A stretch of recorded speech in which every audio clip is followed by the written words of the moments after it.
தேர்வு பயத்தை போக்கும் ஆற்றல் மிகு இறைவார்த்தைகள். இயேசு ஞானத்திலும் உடல் வளர்ச்சியிலும் மிகுந்து கடவுளுக்கும் மனிதருக்கும் உகந்தவராய் வாழ்ந்து வந்தார்.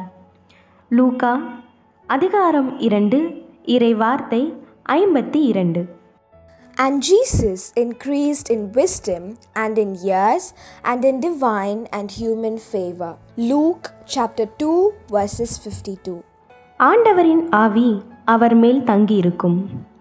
ஞானம், மெய்யுணர்வு, அறிவுத்திறன், ஆற்றல், நுண்மதி, ஆண்டவரை பற்றிய அச்ச உணர்வு இவற்றை அந்த ஆவி அவருக்கு அருளும்.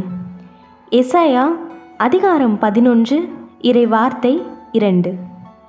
The Spirit of the Lord shall rest upon him, the Spirit of wisdom and understanding, the Spirit of counsel and might, the Spirit of knowledge and the fear of the Lord. Isaiah 11 verse 2. உன் குழந்தைகள் அனைவருக்கும் ஆண்டவர் தாமே கற்றுத்தருவார். உன் பிள்ளைகள் நிறைவாழ்வு பெற்று சிறப்புறுவர். எசாயா அதிகாரம் 54 இறைவார்த்தை 13.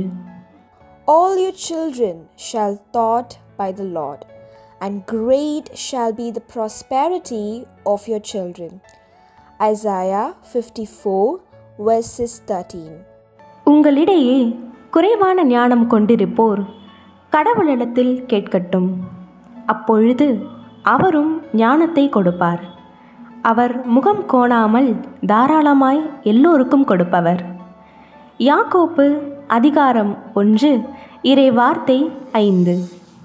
If any of you is lacking in wisdom, ask God, who gives to all generously and ungrudgingly, and it will be given to you. James 1 verse 5.